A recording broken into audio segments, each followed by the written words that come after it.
Foundation के सारे papers में से क्वांटिटेटिव एप्टीट्यूड जो मैक्सिमम बच्चों को डराता है, स्पेशली उन बच्चों को जिनके पास 11th और 12th में मैथ्स नहीं है, बट आप एक स्ट्रेटेजी फॉलो करके इजीली इसको क्लियर कर सकते हो और 60+ मार्क्स स्कोर कर सकते हो। 60+ मार्क्स स्कोर करने के लिए आपको मॉड्यूल्स के सारे क्वेश्चन करने की बिल्कुल जरूरत नहीं है, you just need to play smart. तो आज इस वीडियो में मैं आपको बताऊंगी कि मैंने क्या स्ट्रेटेजी फॉलो की जो आप भी फॉलो कर सकते हो और मैंने 79 मार्क्स स्कोर किए। सबसे पहले कैलकुलस या परमुटेशन को उठाना बंद करो। Start with your biggest gold mine, that is logical reasoning which carry 20 marks. ये अकेली लॉजिकल रीजनिंग आपका 20 मार्क्स का वेटेज रखती है, जिसमें आपके पास number series, coding, decoding and blood relations, sitting arrangements and direction test which are purely based on logic. आप आईसीआई मॉड्यूल से 10 to 15 क्वेश्चंस की भी प्रैक्टिस कर लोगे तो आपके 15 to 18 मार्क्स कहीं नहीं गए हैं। So firstly focus on logical reasoning if your maths is weak and score your 20 marks. Second, आपको फोकस करना है स्टैट्स पे जो कि आपकी 40 मार्क्स कैरी करती है। अब स्टैट्स में स्टूडेंट्स को लगता है कि ये सिर्फ लंबी कैलकुलेशंस पर बेस्ड होता है, पर सच तो ये है कि इसमें 40 to 50% क्वेश्चंस थ्योरी बेस्ड होते हैं।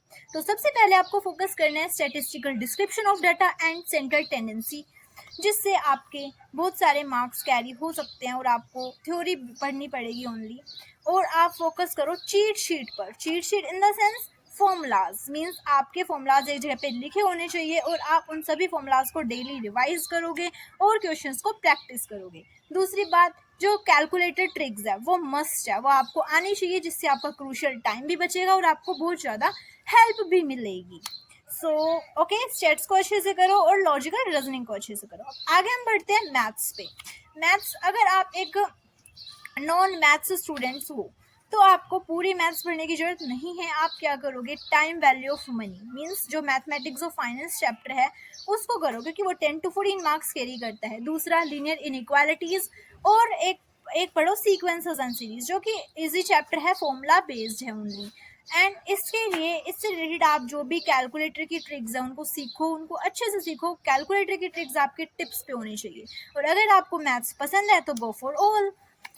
एंड कैलकुलेटर ट्रिक्स आपको बहुत अच्छे से आनी चाहिए and you have to be pro in calculator tricks, because ज़्यादातर जब आप पेपर देखोगे तो आपको ज़्यादातर क्वेश्चन मिलेंगे मैथमेटिक्स ऑफ फाइनेंस के देखने को, मैथ्स सेक्शन में से।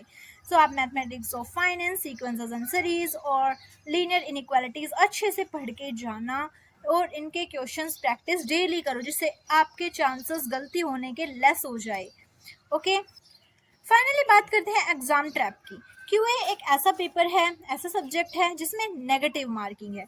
सो बी केयरफुल। आपको वही क्वेश्चन अटेम्प्ट करना है जिसमें आप 100% श्योर हो। अगर आपको कोई क्वेश्चन टफ लग रहा है या फिर जिसमें आपकी 4 to 5 मिनट्स वेस्ट हो रही है, उस क्वेश्चन को छोड़ो, उस पर टाइम वेस्ट करने की कोई ज़रूरत है ही नहीं। जो आपको आते हैं पहले उन क्वेश्चंस को अटेम्प्ट करो, और जब आपके वो क्वेश्चंस हो जाते हैं जिनमें आप बिल्कुल श्योर हो, then come to the tough questions and try to solve them. अगर वो सोल्व होते हैं तो वेल एंड गुड है, और अगर नहीं हो पाते हैं तो कोई बात नहीं, आपने पासिंग मार्क्स स्कोर कर ही लिया, उनको स्किप करो। लेकिन गलत अटेम्प्ट मत करना, because it is a paper in which there is a negative marking, आपके और मार्क्स कम हो जाएंगे। Okay, so be careful in while attempting your paper and use your 2 hours very carefully. अगर आपको जानना है मेरी ओवरऑल स्ट्रेटेजी क्या रही है सीए फाउंडेशन क्लियर करने में, तो मेरी सक्सेस स्टोरी वीडियो जरूर देखना एंड मुझे कमेंट सेक्शन में बताना कि आप एक मैथ्स स्टूडेंट हो या नॉन मैथ्स स्टूडेंट हो, जिससे मैं आपकी थोड़ी और हेल्प कर पाऊँ। एंड अगर आपको वीडियो अच्छी लगी तो चैनल को सब्सक्राइब कर लो। मिलते हैं नेक्स्ट वीडियो में, बाय।